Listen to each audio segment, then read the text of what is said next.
Passada, iniciei o meu 6º ano como senador da República, representando os pernambucanos que me honraram com seus votos nas eleições de 2006. Nesse período, busquei trabalhar sempre pautado pela minha consciência e por aquilo que acredito ser a defesa dos interesses maiores do povo e do meu Estado. O mês de janeiro também marcou o fim do primeiro ano de governo da presidente Dilma Rousseff.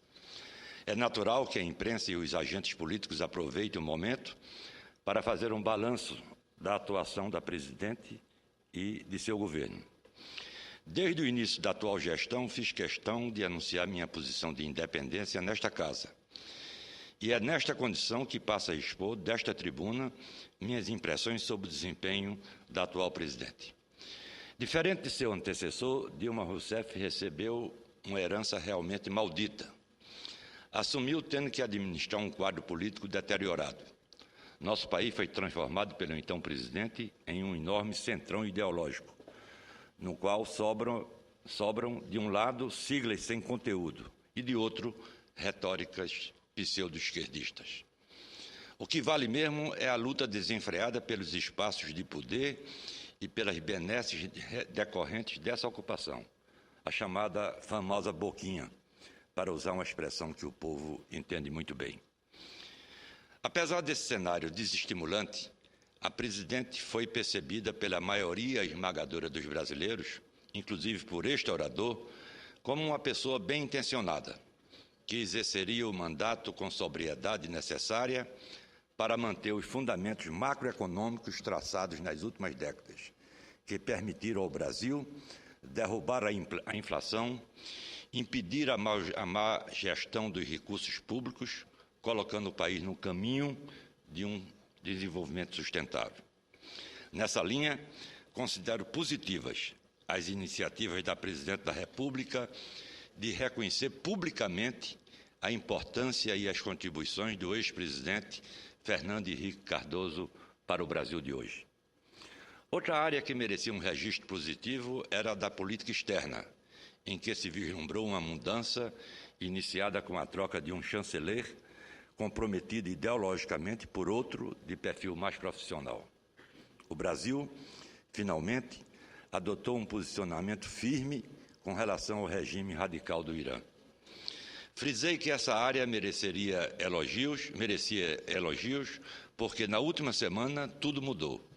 A presidente, em visita oficial aos irmãos ditadores de Cuba, confrontada com a questão do respeito aos direitos humanos na ilha, saiu com uma improvisação que só pode ter inspiração no seu translocado assessor especial Marco Aurélio Garcia, uma das muitas heranças malditas de seu antecessor.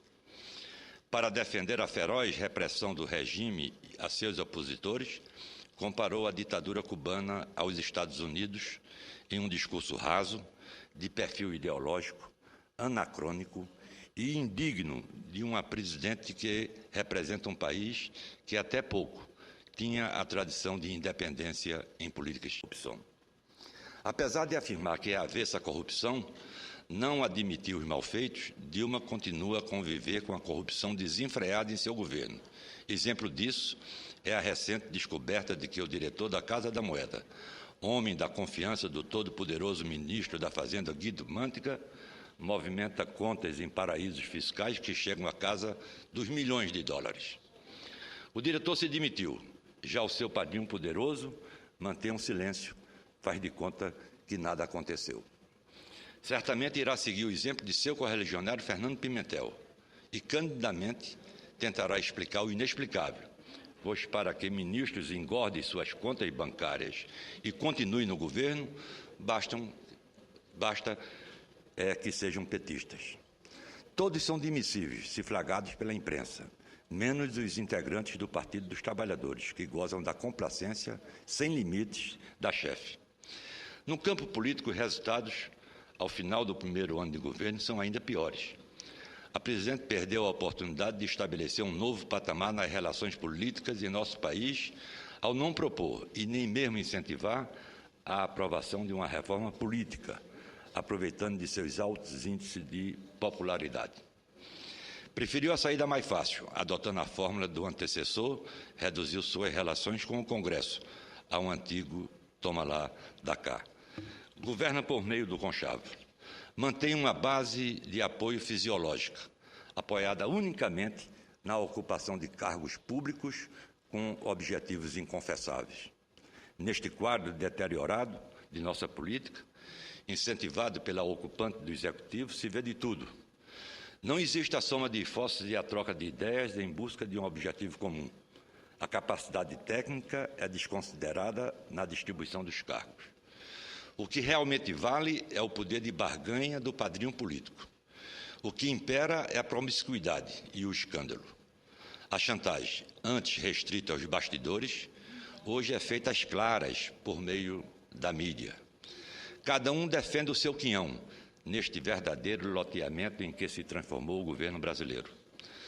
Todo esse esforço visa manter uma larga maioria nas duas casas do Congresso e continuar a subverter o processo legislativo por meio da edição de medidas provisórias. Esse tipo de proposição, que até recentemente era tão criticado, passou a ser o único instrumento de inovação legislativa no ordenamento jurídico brasileiro. O Congresso não existe mais como poder legislador. É uma instituição desmoralizada que exerce um papel apenas simbólico na democracia brasileira. Na área econômica, o governo tem a marca da improvisação. É uma gestão cambaleante, indecisa e episódica.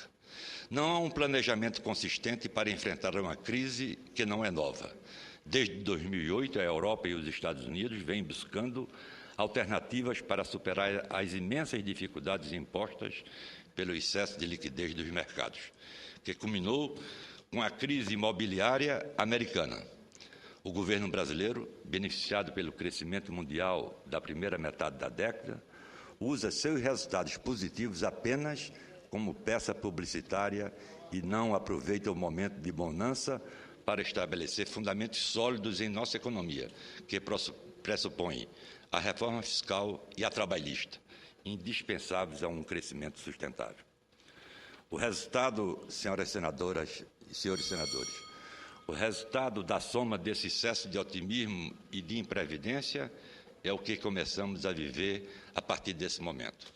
Uma carga tributária absurda, um sucateamento industrial progressivo que nos transforma em meros fornecedores de matéria-prima e uma necessidade urgente de mão de obra qualificada, resultado de anos de desatenção à área da educação.